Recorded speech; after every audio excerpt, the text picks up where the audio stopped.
Greetings, this is Sam from signNow support. Today we are going to discuss sign-in link functionality and how to use it effectively in your existing workflows. So we will be using, once again, our documentation. We will be using Sandbox account to show how this functionality basically represents itself in the user interface. And we will be also using Postman to send out the request from the existing Postman collection. I will also show how to import the request, but it will not be necessary if you use our Postman collection. So, where do we start? I guess we should start with user interface representation. So, generally speaking, sign-in link is a short type URL that redirects you to a specific document. The sign-in link can be created either to a template or a document. So that means that you can actually use it either one time for a specific document or use it unlimited amount of times for a specific template and have a reusable link. So the link is available for creation like this. It is a button that can be used, or you can actually go to more, and I think, yep, here is a create invite link. And you can see in the sandbox, it says eval.signnow.com and a specific link encoding. You can copy the link, you can get the QR code, and you can use it like this. So generally speaking, the API and the documentation that we show allows you to do just that. Create a sign-in link, activate it or deactivate sign-in link, get all sign-in links that you have on your account, and also you can separately use a sign-in link for a document group as well as generate a QR code for the sign-in link. So today we are going to discuss a basic workflow. For example, we will be creating a sign-in link, we will be getting all sign-in link, and we will deactivate the sign-in link that we've just created. So to start, we will need to either use our Postman collection or import the request from our documentation. I will show how the importing is done, but we will be using our collection for this going forward because it will be easier and I would not need to import all of the data from the sandbox account. So how to import it is you just press import button, raw text, and you just paste the C URL. You press import and voila, you have your request here, you have all of the data, and you may just need to, for example, change the parameters. But since I've already done all of those, we will start with the get sign-in link endpoint. So basically, all we need is the document ID or template ID if you want the reusable link, and we need the redirect URL. It's actually all there is to it. So the request would look something like this, for example. So you can see we have a token, we have a document ID, and we have correct URL. So it is a pretty straightforward request. Where do we get document ID? As you know, we would need to use our sandbox account for that. So we would need to either use our template ID, which we can get by pressing more button and copy template ID like this, or we can do the same with a document. But for our purposes, I will be using templates since we will be able to track those copies in the documents folder right away. So what we will be doing next is just copying the template ID and sending the request. And what we can see here is we have 4 URLs that are to the same template. However, they have different functions basically if you open them up. So you can see we have URL, URL QR code, URL no sign up, and URL no sign up QR code. The difference basically is the URL without the no sign up is for registered users, and with no sign up is for new users. And each of those is basically a redirect to the document or a QR code that redirects to the document. So for example, let's go for no sign up ones. You can see if we open the the URL no sign up QR code, we will be receiving a QR code. And if we open the URL no sign up link, we'll be redirected to a document to sign it. So as you can see, once we open up a link and once it is loading, as soon as a user opens the document, as soon as a user opens this link, a copy of this template is created, and we can see it right away in the documents folder. So as you can see, we have a copy of the test document API template that is being signed by the guest signer. And the guest signer is just a filler email that indicates that this document was opened via link. So for example, if we take this guest signer, let's just remember it, 51562, and if we sign this document, for example, sign it, I just place it in here, and we press done button. As soon as we complete this document, we are going to be, first of all, redirected to the Google, because as you can see, we have the google.com redirection. And we will be also having this document 51562 signed in our documents folder. Here it is in the signed status.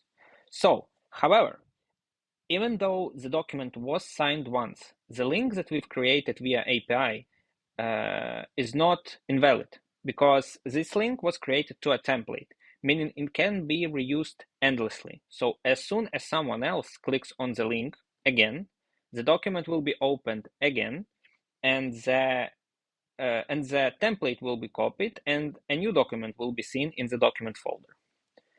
So as you can see, we already have a copy once while it is loading, and if we reload it once again, you will see, yep, we have a new guest signer on this template.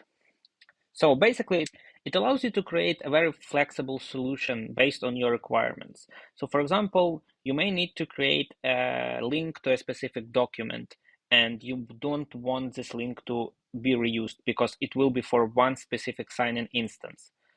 Or you want a link that you would need to place in your application or in your web page, where each user that wants to, for example, perform a contract with you, they will need to click on the link and they will be signing the contract, and you will be able to see all of the data in your user interface or via your API integration by using the get document endpoint. And it basically allows you to choose which workflow you would like to be used in your specific use case. However, there are some other endpoints that are coming with the sign-in link, because you definitely would like to activate it or deactivate the link upon a request, and you may need to know which links are currently running on your account.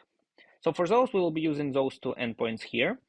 And to activate or deactivate a link, we will be just checking it here. You can see that you need a sign-in link short URL ID. However, this parameter is basically a sign-in link ID. Let's call it like this. It is not something that you can see right away. So you may need to use the get sign-in links first in order to get the IDs of the links created, and after that you can deactivate the link. So let's start with getting the parameters of our links. So as you can see, we have a request here once again, and we have a response example.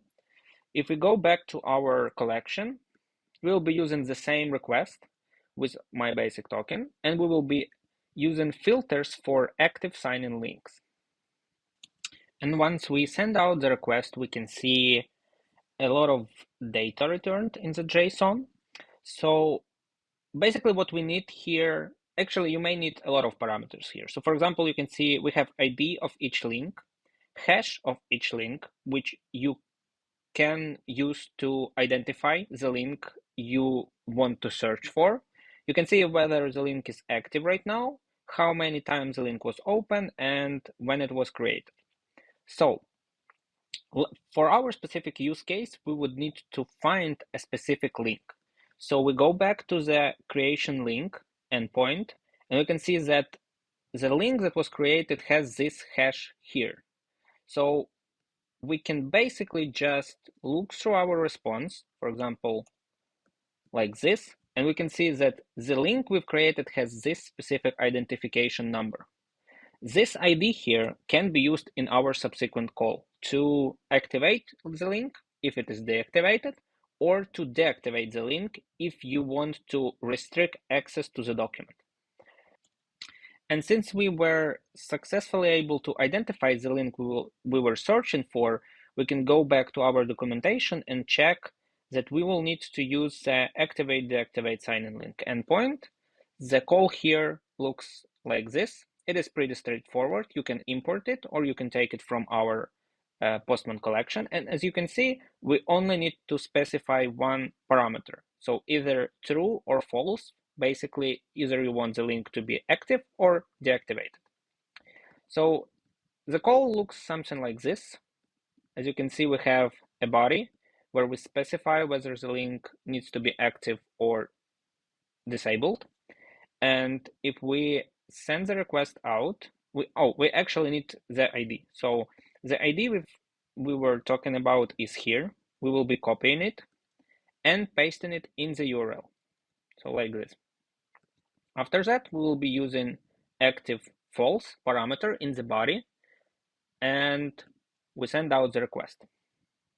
As you can see, we have received status 200, which means everything is okay, and the link should now be deactivated. To basically confirm this, we need to send this call once again and check if we have this ID and whether this ID will be active. So we send out the link, we send out the call to check if the link is active. And since actually, as far as I can see, I am searching only for the active links. So because I'm searching for the active links, I think, yeah, we cannot identify this link anymore. So basically, the response that was returned from the API does not contain this ID, which means the link is inactive. All right, and I guess we should just go to the conclusion, because those three endpoints that I've just showed are the core functionality of the sign-in link.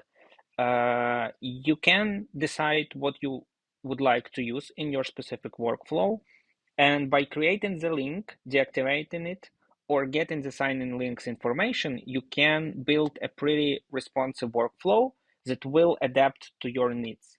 Either a document or a template. You want this reusable link, or you want this a one-time link. You want a QR code in your integration or application, or you would like a direct link to the document. Each of those options will allow your users to have a pretty straightforward workflow where they just click on the link, sign the document, and you can receive this information that the document was signed via API, either by using a get document call or by using webhooks to be identified that the document was signed. And if you think about this, you can basically build a whole integration on top of that. So, for example, if as soon as the document was signed from a sign-in link, you will be initiating some other integration part. Well, for example, information from the document will be taken, and it can be taken from the API and be sent to your, for example, CRM. So generally speaking, that's all there is to it. So if you would like to know more about our API, you should visit our documentation. You can also try our Sandbox account for free to test out your possible workflows. Thank you for coming to this video. Have a great day.